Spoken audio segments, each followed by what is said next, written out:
Oppenheimer.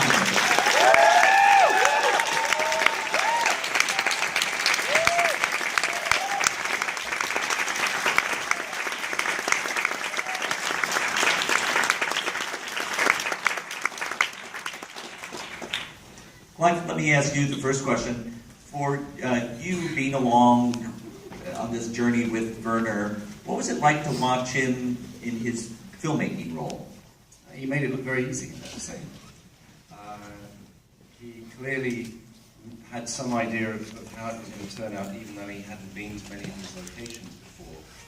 And we didn't spend a lot of time talking about how the movie was going to be at the outset. And I think one of the things I noticed was that he knew what he didn't want. You know, there were things I thought, oh, that'd be great. And the cinematographer would get the camera ready, and Verner would say, put the camera away. Making a film, not collecting garbage. So it's very interesting to watch how it's done. Well, Werner, let me conversely ask you, what was it like to watch Clive at work in his role as a volcanologist? Also very easy because basis was friendship and respect for each other's work. And as I'm a feature filmmaker, and one of the essences of this is casting. I have an eye.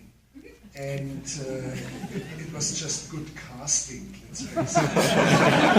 He's such a formidable presenter and engaging, and you just like to watch him.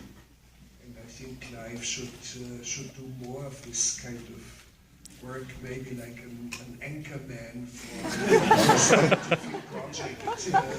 Maybe he's going to speak to theoretical physicists. Well, I'm ready to play the crazy scientist. Maybe cast opposite Nicole Kidman. Clive, is there anything about volcanoes that you wish you could see or wish you could monitor that isn't possible without being too dangerous? Well, we're trying to reveal the hidden with volcanology, and if we could cut down through the middle of a volcano into the depths and observe its plumbing system, we'd understand all about how they work. So everything we do is making indirect measurements at the surface, or collecting the rocks and analysing them in the laboratory. I think one thing I would love to do would be to go and see where the volcanoes are on the seabed. 80% of the volcanism goes on the seabed, and that's very, very difficult to observe. Werner, you boasted that no humans were harmed in the making of this film. Were any cameras or drones harmed in making this film? No, nothing. Because when the drone, you see it once overflying this crater and comes exploding, and that it was not hit was a statistical anomaly. But, as I kept saying at the beginning of the film, in the entire profession of filmmaking, I seem to be the only one who is clinically sane, meaning prudent, very well aware of dangers, and I wouldn't drag anyone into it. So you better know what you are doing. And of course, relying on Clive's expertise. There's one little thing in the film that I think is not very well explained when the mountain Sinambung in Sumatra all of a sudden exploded and nothing to us happened, but a few days later, more than 7 people perished exactly where we had the camera. Precaution. Number one, you turn the car around, which is harder. This country road is so narrow that you drive a mile until you have a place where you can turn it around, facing the exit. So you are prepared for that. Clive kept a look at the mountain. It's not that we felt reasonably safe because villagers were working there, some farmers were working there.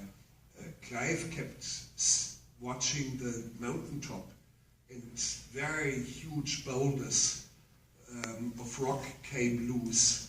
We barely saw it because they are tiny and they leave a dust trail. He would know there is seismic activity, there's something going on. We filmed this explosion, and The moment we switched off the camera, 60 seconds later we were out. Because Clive would say, you get out now, and he was worried about the sound man who took ambiences maybe 150 feet away from us. It had disappeared in some bushes, and Clive made sure that we get visual contact with him and get him out, that he wouldn't be left behind. So it's prudence. We have time to take a couple of questions from the audience, so raise your hand and I will call on you right here in the beard. This is for Werner Herzog. Having contributed so much to the culture in general and film, do you ever look back at your career and think to yourself that you've contributed something negatively? And what would that be? This is an odd question, but in your long career, do you think that you've ever contributed anything negatively to the culture? What would that be? No, I only did good stuff.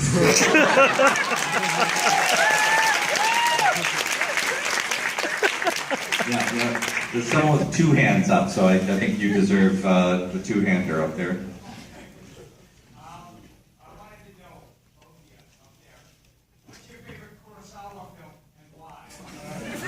Another odd question, but what's your favorite Kurosawa film and why? Clearly, Rashomon. It's the only film that I have ever seen that has perfect balance. It's very hard to find a film with this kind of equilibrium. It's one of the best films ever made. Seven Samurai for me. That crazy guy is just so amazing. All right, on the aisle there. Werner expressed his opinion throughout the film that volcanoes for him are kind of a symbol of the impermanence of human activity or the indifference of nature. But throughout the film, you were interacting with people who volcanoes were an incredible source of meaning for, spiritual and cultural meaning. And Clive, as a volcanologist, clearly volcanoes are very important to you. So I was just wondering, over the course of the film and interacting with those people, did it change your opinion on the significance of volcanoes, or do you maintain the view that of what they represent for you? So you describe volcanoes as being a symbol of nature's indifference to man, if I'm paraphrasing correctly. But we see many examples of man's relationship to volcanoes in this film. Does that shape your interpretation at all? We should be cautious. Of course, nature is monumentally indifferent, or the universe is monumentally indifferent what we are doing here. And I would, of course, maintain this observation. But looking from the other way, human beings looking at the volcano, of course there is huge significance. And the villagers are seeing demons and deities that emerge, and the North Koreans venerate the president of eternity for eternity. So, of course, there's a huge significance for them, and that was what we were fascinated about. And we wanted to give this a voice, and we didn't want to just show the fireworks of volcanoes. It was a humanistic point of view, taking them seriously, looking at their belief systems and how they emerge. So it's very, very fascinating. And very early on, this was completely clear. As scientists, we take the belief systems very seriously, not only because it helps us communicate risk when we want people to evacuate, but also we learn in some of the oral traditions about past eruptions that we didn't know about from the rock record.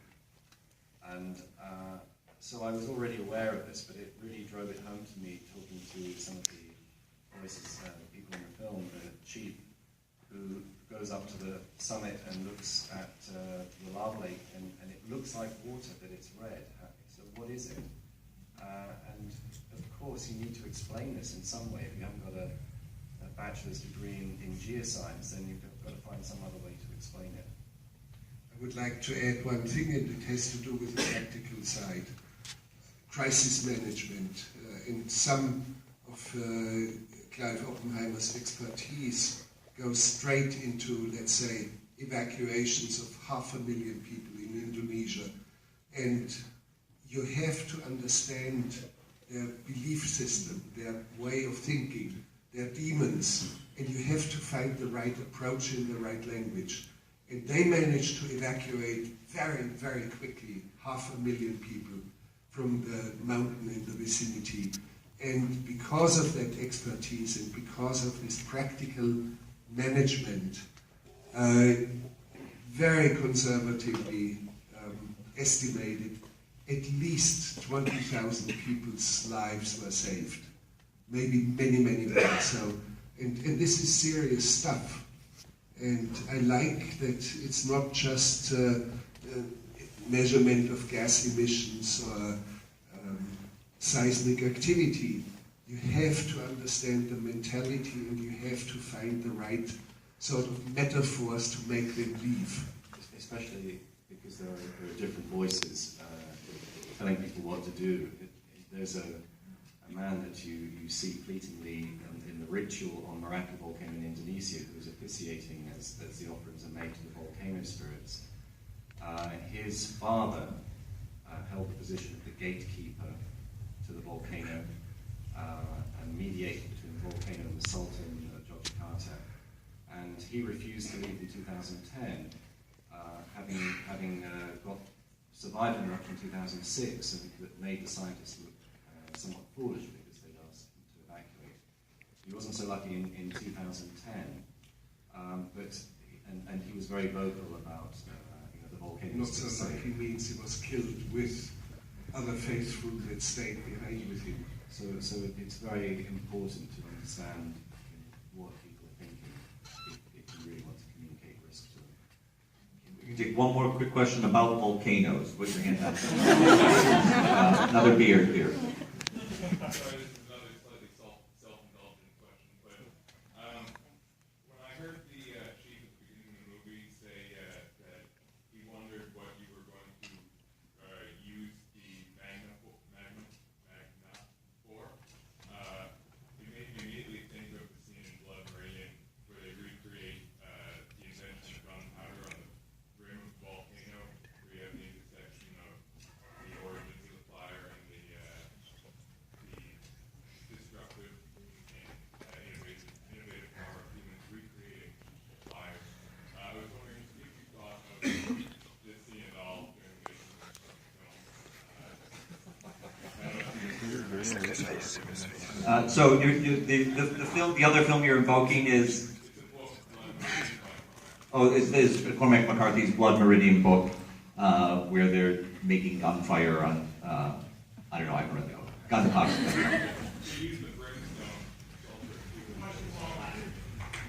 I did. No, there's a serious connection between human inventions and volcanoes. And I did not know about the book, but of course, reading about the conquest of Mexico, I do remember that the Mexicans sent a few brave soldiers all the way up to the crater rim of the volcano Popocatépetl, and they retrieved sulfur and they used it for supplying gunpowder. It was an ingredient, but I must say I never really thought much about it because you find sulfur in other places as well. You don't necessarily need a volcano, but I think volcanoes have triggered human ingenuity. They have triggered, let's say, crisis management, refugee movements. All of a sudden, in prehistorical times, 100,000 years back, a population fleeing and all of a sudden getting in touch as refugees with a different tribal group, and they had to manage, and they had to find a way to cohabit. So I think a lot of our skills, how we form our societies and how we manage crises, comes from dealing with volcanoes. Clive, you described that there's a huge number of volcanoes under the ocean that we can't have means to get to. But if volcanoes on Earth that you can get to, This film, to a non-specialist, feels to be a pretty comprehensive survey, but is that illusory? How much of the world's on-land volcanoes have you been able to properly analyze? In the context of the film, I think we have a very good selection. It was partly motivated by going to some places that aren't often seen, North Korea among them, and but and to cover deep time with Ethiopia, or human origins, through to the present with risk in Indonesia and the belief systems and so on. But also in geological terms, we go to some quite different volcanoes. We go to subduction zone volcanoes, we go to hotspot volcanoes. So we covered the full geodynamic plate tectonic regime in the movie. So of course there were other places we could have gone to, the Andes, Central America and so on, but I think we got a really good set.